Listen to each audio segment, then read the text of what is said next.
से दूसरे देहात में मार्केट जहां पर लगती है वहां उन 3 गधों को बेचने जा रहा था। क्या करने जा रहा था? बेचने जा रहा था। सख्त गर्मी का जमाना था। वो अपने घर से गधे लेकर निकला। जैसे ही गधे लेकर निकला, कलकत्ता है और दरमियान में मछली के बहुत सारे तालाब आते हैं। तो जब वो गधे लेकर निकला, बहुत गर्मी थी, रास्ते में एक तालाब दिखा तो उसने सोचा कि भाई थोड़ा गर्मी में मैं बोलो ना भाई नहा लेता हूं, थोड़ा पानी डाल लेता हूं, गर्मी थोड़ी कम हो जाए। अब जैसे ही वो तालाब में नहाने का इरादा करता है, उसके दिमाग में ये बात आती है कि मैं गधों को छोड़कर चला गया तो ये भाग जाएंगे। तो वो सोचता है कि मैं गधों को बांध कर जाऊं। अब जैसे ही वो गधों को बांधना शुरू करता है तो गधों को बांधने के लिए उसके पास 2 ही रस्सी होती है। और गधे कितने होते हैं? कितने होते हैं? 3 गधे होते हैं और रस्सी बांधने की उसके पास 2 ही होती है। वो 2 गधों को बांध देता है और तीसरे गधे को बांधने के लिए रस्सी तलाश करता है कि कहीं रस्सी मिल जाए, मैं तीसरे गधे को भी बांधकर इत्मीनान के साथ नहा कर आऊं। लेकिन उसे रस्सी नहीं मिलती है। सामने एक बाबा जो है बैठे हुए होते हैं। वो बाबा के पास जाता है और बाबा को कहता है, बाबा कोई रस्सी हो तो दो, मुझे गधा बांधना है। बाबा कहते हैं, I don't have piece of rope, यानी मेरे पास रस्सी नहीं है, लेकिन I have a piece of advice for you, लेकिन मेरे पास एक नसीहत है, उस पर अमल करेगा तो तेरा काम हो जाएगा। बाबा ने उसको कहा कि 2 गधों को रस्सी से बांध और तीसरे गधे को बांधने की खाली एक्टिंग कर। क्या बोला?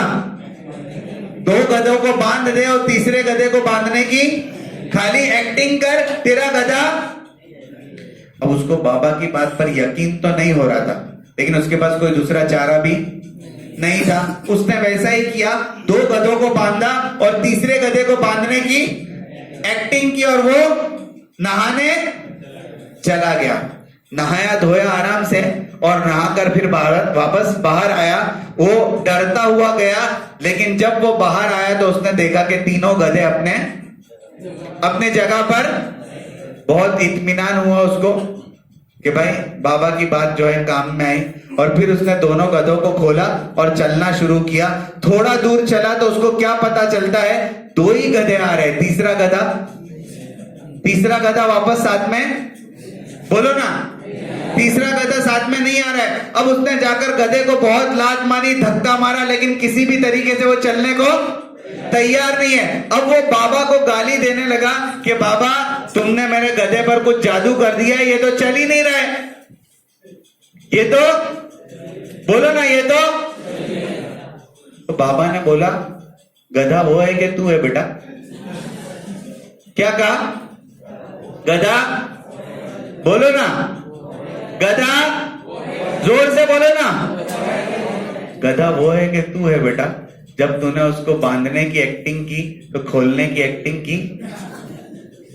क्या कहा? जब तूने उसको बांधने की एक्टिंग की तो खोलने की एक्टिंग की। जब बांधने की एक्टिंग की तो खोलने की भी, लेकिन तूने वो गधा इनविजिबल यानी न देखने वाली रस्सी से बंधा हुआ था। और हम में से अक्सर ऐसे ही है। समझ में आ रही है बात? हम में से, बोलो ना भाई, सही कह रहा हूं कि गलत?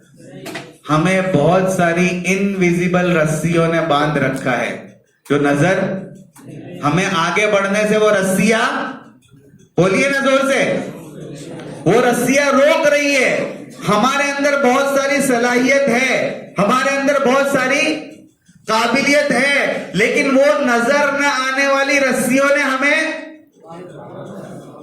वो रस्सियों को किसको खोलना पड़ेगा? बोलो ना भाई, हमको खुद खोलना पड़ेगा, क्योंकि वो रस्सियां बांधी भी हम लोगों ने, हमने खुद ही बांधी है वो रस्सियां। क्योंकि एनवायरमेंट और माहौल हमारे इर्द गिर्द ऐसा क्रिएट कर दिया गया है कि भाई ये तो मौलाना है, इसको ये नहीं आता है, इसको वो नहीं आता है, ये ऐसा नहीं कर सकते हैं, ये स्कूल में नहीं पढ़ा सकते हैं, इनको कंप्यूटर नहीं आता है, इनको इंग्लिश नहीं आता है, ये फला नहीं कर सकते हैं, ये फला नहीं कर सकते हैं। ऐसी चीजें बोल बोलकर हमने खुद जब इन चीजों को सुना तो ऐसी रस्सियों से अपने आप को। लेकिन क्या दुनिया में ऐसी कोई चीज है जो हम और आप नहीं कर सकते? बोलिए ना भाई, कोई चीज है? जब हम कुरान और हदीस के तालिबे इल्म हैं, कुरान और हदीस को सीख और समझ सकते हैं, तो दुनिया में कोई भी ऐसी चीज है जो हम नहीं कर सकते हैं? ऐसी कोई भी चीज नहीं है। इंशाअल्लाह अगर हम चाहे तो हर चीज कर सकते हैं, बस अपने आप को वो नजर न आने वाली रस्सियों से आजाद करना पड़ेगा। हम सब कर सकते हैं? जोर से बोलिए इंशाअल्लाह, और जोर से सुनना चाहिए।